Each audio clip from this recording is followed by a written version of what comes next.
Alright, so this video is going to be on how to find the derivative of a piecewise function, and that's pretty simple. So specifically, we're going to look at whether or not the piecewise function is even able to be differentiated, because the rules that we're going to apply to each piece of the piecewise function is just our normal derivative rules. So we can always find one, we just want to make sure that our answer actually is valid.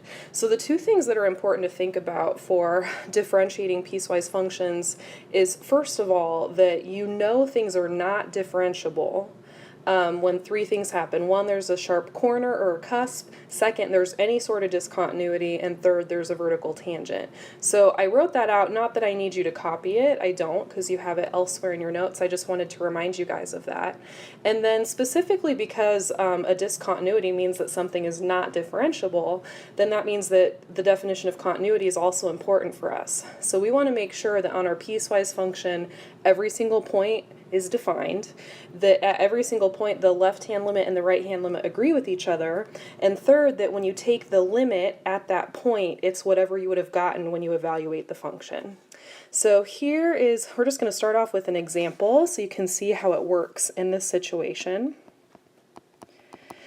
So our example says that our piecewise function is x squared plus 1, and that's if x is less than or equal to 1, and it's going to be 2x if x is greater than 1. So we have two different polynomial functions. We have a quadratic and a linear function, and I'm not really worried about those. I know that those are differentiable. They're smooth curves or they're straight lines, and so finding a slope at a given point is going to be pretty simple. However, we do have that part where you switch from the quadratic to the straight line, and we want to make sure that that switch is seamless, and that we don't end up having a sharp corner or a cusp, because that would make it so it's not differentiable, and we need to make sure that there's no discontinuity there. And so what we're going to do is we have to check the original piecewise function first. So I'm going to say if we take the x for each of these, we're going to set them equal to each other. Not plus, equal. And we're going to plug in 1 because we need the y coordinate at the x value of 1 to be the same for the first part of the piecewise function as the second part of the piecewise function. So I end up getting 2 equals 2. And so that tells me that the original piecewise function is continuous on negative infinity to positive infinity. Right, so that's a good first step. So what that means is I'm not dealing with part 2 where it says there's a discontinuity there. I'm not worried about that. I know, first of all, that plugging in 1 that it's defined. I know now that the left-hand limit and the right-hand limit agree with each other. So the left-hand limit is what you get when you plug in 1 over here, because that was where x was less than 1. The right-hand limit is what you get when you plug it in over there. And I know that the left-hand limit and the right-hand limit give us the same answer as what we would have gotten just by plugging 1 into the function. So my standard for continuity has completely been met. The thing that I'm concerned about is whether there's going to be a sharp corner or a cusp in this problem, because that often happens with piecewise functions where you have, when one transitions to the other, there could be some sort of corner there. So that's what we're checking next. So now we're going to go ahead and find the derivative of this. Now, keep in mind, just because we can find the derivative doesn't mean that the derivative is actually valid. So we're looking to make sure that our derivative is okay. So x squared plus 1, the derivative of that would be 2x plus 0, and I'm just not going to write the 0. And that's for the part where we say if x is less than or equal to 1. And the derivative is 2. So 2x, the derivative of 2x is 2, and that's if x is greater than 1. And here, now when we're finding our limits, we're actually looking at the slope because this is our derivative, right? So now I'm comparing not a y value, I'm not comparing what the function is when it's evaluated, I'm comparing the slopes now. So I'm going to go ahead, I just want to make sure if there's no sharp corner or cusp, then that means where those two pieces together, they have to have the same slope where they come together. If they come together at different slopes, then there would be a sharp corner there. So I'm going to go ahead and say 2x should equal 2, and I'm going to plug the 1 in.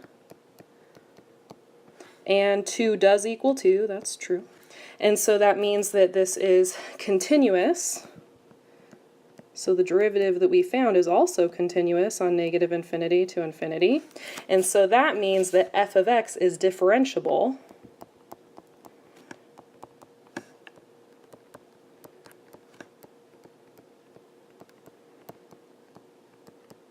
on negative infinity, infinity.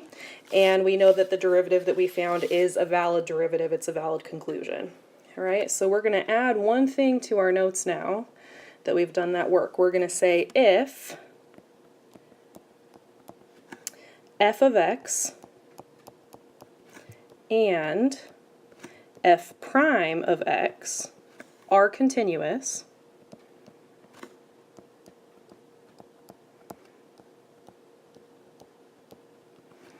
then f of x is differentiable.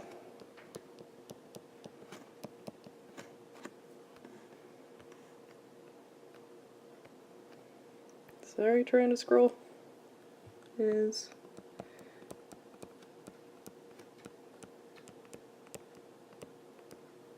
and that's because once you have that, then you know that those that everything was being met for proving that it was continuous, and everything was being met for proving that that it didn't mess with those three criteria for not being differentiable. All right, so let's go ahead and do another example.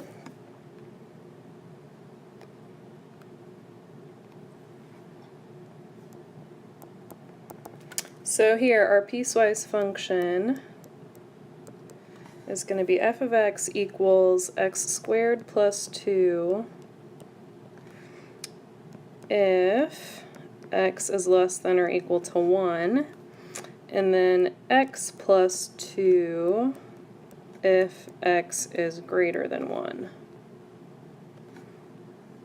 So again, now that we know like the process behind why piecewise functions can be differentiable or not differentiable, then the process is pretty easy. We just need to set the two sides equal to each other and plug in that value that would have been a problem. So we've got 1 squared plus 2 equals 1 plus 2. So 3 equals 3. And if you were looking at this and you found that the original function was not continuous, you don't even have to check the derivative. You already know that it's not differentiable. But here we can go ahead and say that this is continuous on negative infinity, infinity. And so that means that we're going to go ahead and check the derivative as well. And just make sure that it's valid. Just because we have an answer doesn't mean that that answer is valid. And then 1 if x is greater than 1. And so here we're going to say 2x equals 1, and we'll go ahead and plug the 1 in. 2 times 1. On the right side, if you plug 1 in, it doesn't change anything. So here we've got 2 equals 1. Which means that our derivative is not continuous at x equals 1. So that means the piece of the piecewise function on the left has a slope of 2, and the piece of the piecewise function on the right has a slope of 1. And so there's a corner there. There's going to be some sort of cusp that keeps it from being continuous. So that means the left-hand limit, which in this case represents a slope of 2, and the right-hand limit, which is a slope of 1, that those don't agree. So it's not continuous at that point. That's a reason why it's not differentiable at that point. And so that means that we're going to say that f of x is not differentiable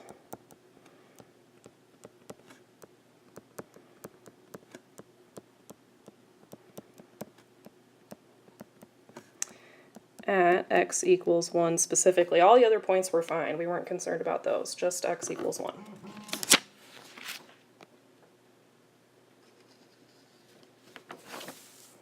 All right, let's go ahead and do another example.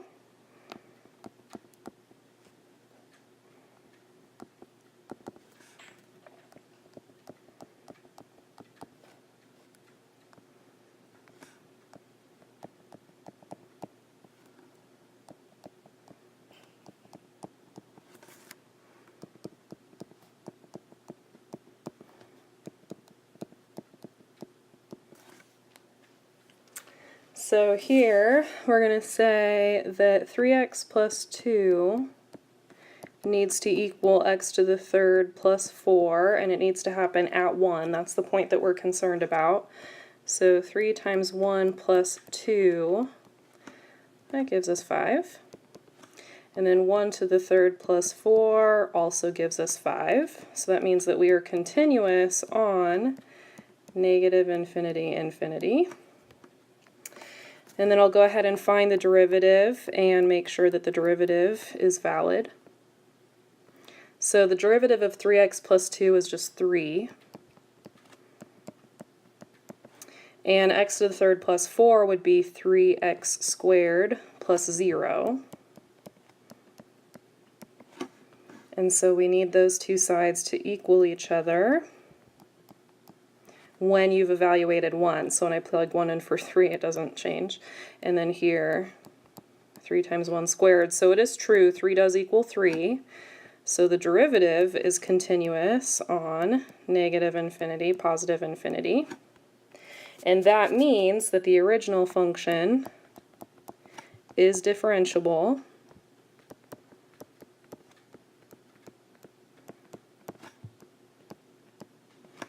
on negative infinity, infinity.